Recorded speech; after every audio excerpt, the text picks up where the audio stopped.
WWE, in the midst of the women's revolution, which started out as a Divas Revolution but then got rebranded, thank the heavens that it did. Getting rid of that ugly butterfly belt was one of the best things they've done in recent memory.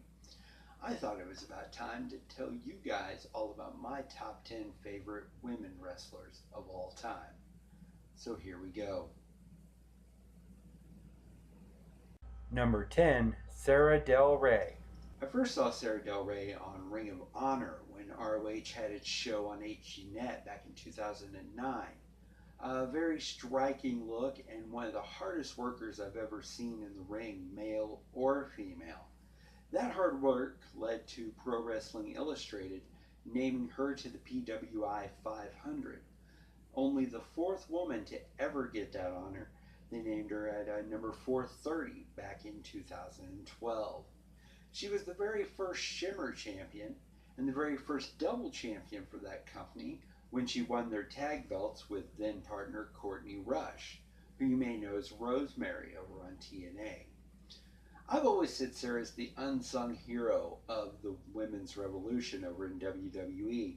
She's been a trainer down in the Performance Center in NXT for years. She had a hand in training Sasha Banks, Alexa Bliss, among others. I've always said I'd like to see her do just one run down in NXT. Have one of those trainees call her out, just work a short little 1, maybe 2-month program. Give that NXT crowd and me as a fan of Sarah what I would love to see, and that is just one more good, solid match to show those guys what they were missing out on, because Sarah in the ring is just fun to watch. Number 9, Maria Kanelli Bennett. During the Raw Diva search of 2004, Maria was always my favorite. And although she didn't win that competition, she, alongside others who didn't win, like Michelle McCool, had a nice career in WWE. Maria even won the Diva of the Year Slammy in 2009. And even though she doesn't wrestle much these days, still she's won the FWE Women's Championship these past few years.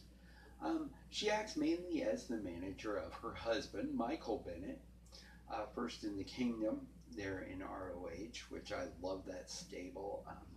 I really would like to see Matt Taven come over to TNA with Michael when Matt gets healthy, but it looks like he's going to stick in ROH for a while. But I think Maria is a great manager, and when she does get in the ring, she is a tremendously great heel. Cowardly at all the right spots, taking bumps just to enrage the crowd, make them happy that she's getting beat, which is the hallmark of a great heel. And I'd like to see her do a little more in-ring action in TNA, but she seems to be ensconced in that leader of the Knockouts division role, so hopefully we'll see some more in the ring out of her. But until then, I enjoy her mic work too, so her being a manager is just fine by me. Number 8, Ivelisse.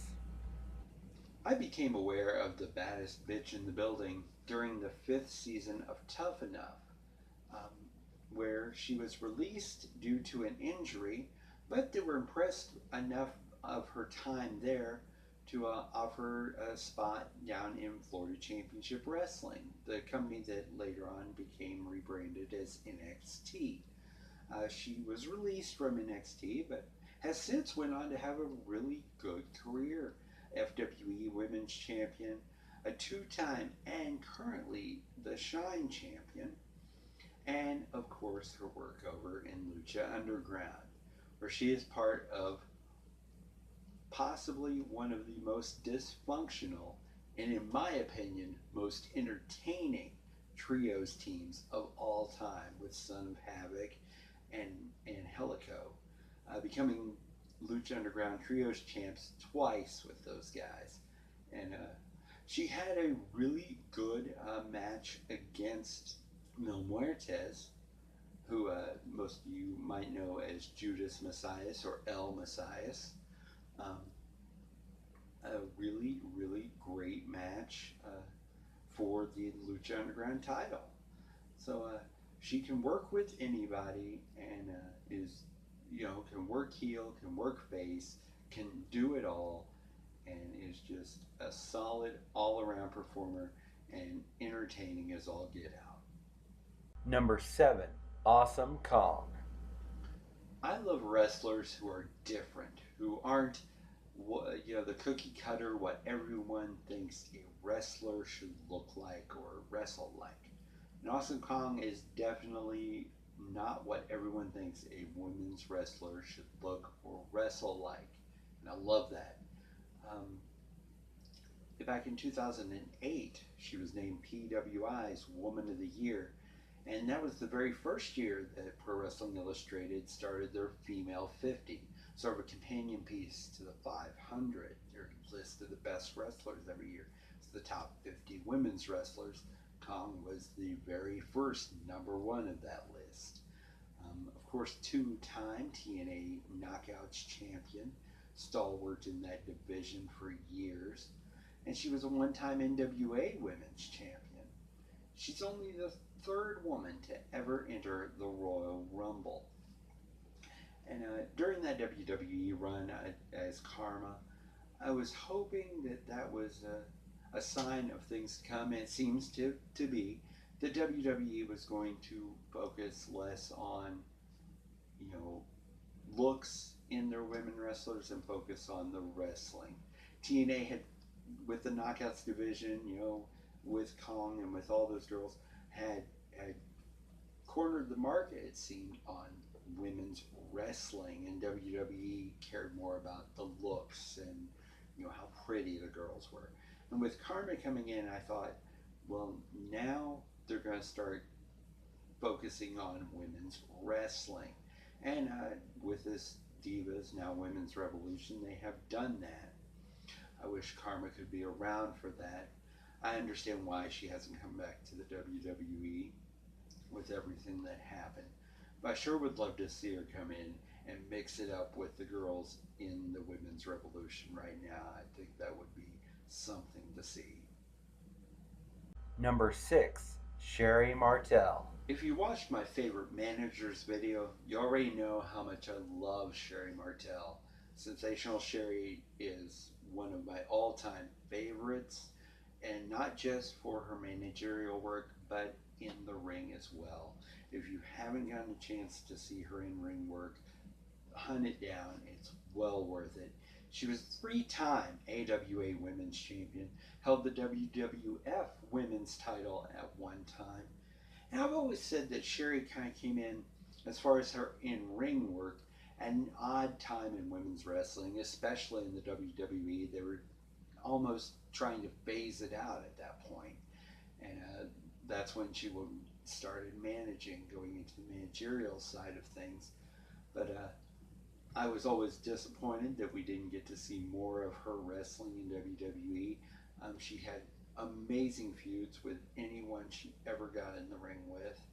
And like I said, if you haven't seen her wrestle, get on the network, get on YouTube, check it out. It's well worth the hunt.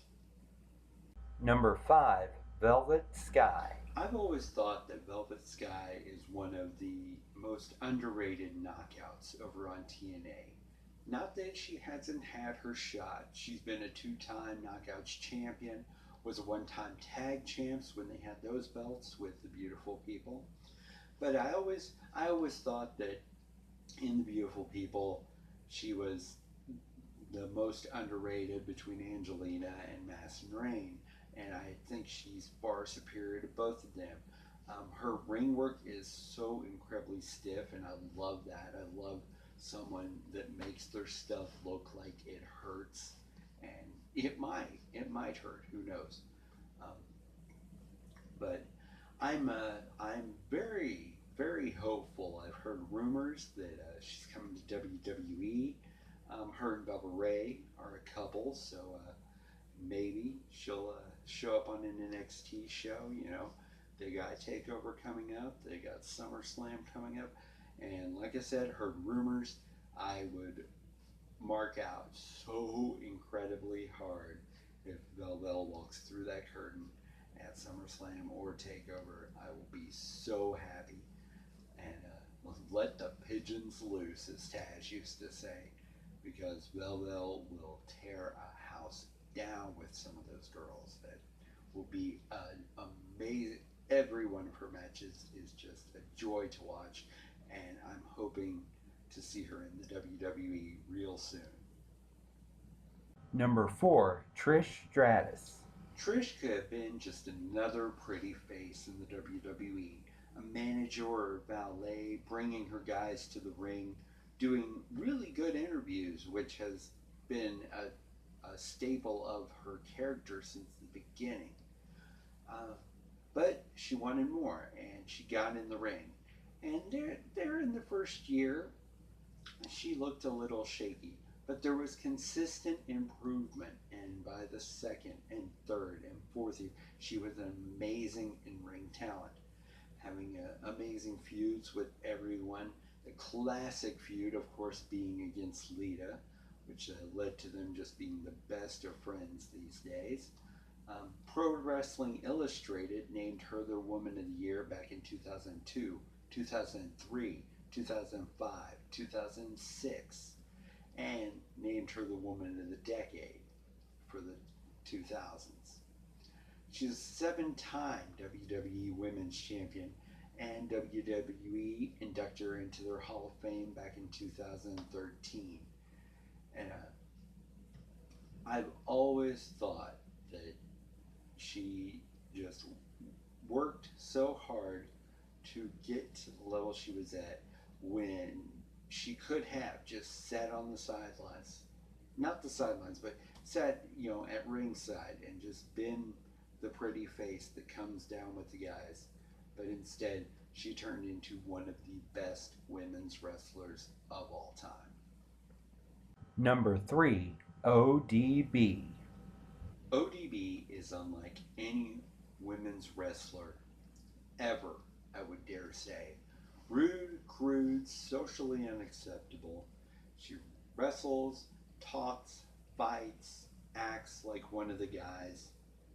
She has got that softer feminine side though, and we've seen that when TNA does the bikini or lingerie calendars. We see her girly side come out. But when she gets to the ring, breaks out that flask, starts grabbing herself, cussing, it's just unlike any other women's wrestler that's ever been. And it's entertaining as all get out. I know some people don't like it. I personally am entertained every time ODB comes down to the ring and does her thing.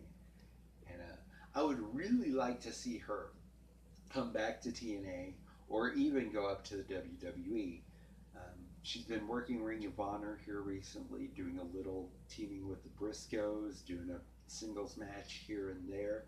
I just would really like to see her come back to wrestling full time for one of the major brands, because I just can't get enough of ODB. Number 2, Victoria. Number 1, I think Lita. It's funny how we got introduced to Victoria Number 1, in the Lita. WWE. That's right, you may know, she was one of the Godfather's hoes. In fact, she was the hoe that got put through a table when the Godfather decided to give up his pimpin' ways and become part of Right to Censor. Victoria Wynn got trained, came back, and had a really nice WWE career, becoming a 2-time women's champion. She went over to TNA and became a 5-time Knockouts champion. And Pro Wrestling Illustrated named her their Woman of the Year back in 2008. If you watched my Who Should Be in the WWE Hall of Fame video, you'll know that I named Victoria as one of the honorable mentions in that video. And I definitely think she should be in the Hall. Not just for her stunning wrestling career, but for being an ambassador to the sport of professional wrestling. Many of you may know she started pizza place up in Chicago named the Squared Circle. And it's a sports themed restaurant centered around combat sports, mainly professional wrestling. She has wrestling on, or, UFC, MMA, all that all the time. And has all the pay-per-views on the big screens there. Not just WWE, TNA, Ring of Honor, all the indies that do the IPPV stuff, New Japan, AAA, every wrestling pay-per-view, you can go there, get a slice, and watch some pro wrestling. And I think that is just the coolest thing. And Victoria is just the coolest for having a place like that. I would love to see her franchise that, just, everywhere. You know, instead of a Buffalo Wild Wings, a squared circle on every corner where us wrestling fans can go and just enjoy wrestling and pizza all the time.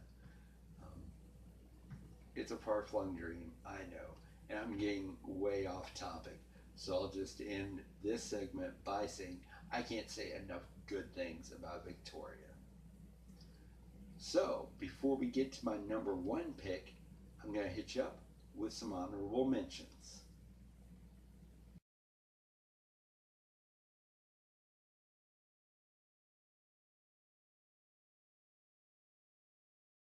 Number 1, Lita. Lita is, in my humble opinion, the greatest women's wrestler of all time. I loved watching her induction speech in 2014 to the Hall of Fame, where she was talking about going to Mexico, looking for the Lucha Libre, running into Rey Mysterio, that whole story, coming up through the Indies, uh, being with S.A. Rijos. What would you call her with S.A.? A valet? Valets don't normally get in the ring and do hurricanranas and moonsaults to their guy's opponent. Wasn't much of a manager either. Um, and then I enjoyed when she came with the Hardy's Boys, the Team Extreme stuff, the singles run where she was a four-time women's champ, getting huge crowd reactions, just road warrior like pops. Pops that were rivaling the top guys in the company at that time. Just the crowd loved her. And then they definitely turned on her, that heel turn and mirrored real life with her leaving Matt Hardy for Edge. I know a lot of fans just had real heat for her and Edge at that point. I'm kind of a live your life guy, and I just enjoyed watching that. It's just great TV, in my humble opinion. Um, I love seeing her on the pre-shows now. Uh, that gives me a little hope that one of these days we'll see one more match out of Lita. Um, the hope that we have for all Hall of Famers that are around the business. We always hope we'll get one more out of them, and maybe one of these days we will. And until then, we'll just have to watch the network and watch her old matches and just be happy that we got to see her wrestle in the time she did. So there are my top 10 favorite women wrestlers. Tell me who your favorites are in the comment section below. And don't forget, if you like the show, subscribe and give us the thumbs up. Go over to facebook.com/the Family One Kickout. Like the page over there. You can follow me on Twitter at Festus74. And tune in next week when I'll give you my top 10 favorite entrance themes of all time. Until then, just remember, when life has you pinned, always kick out.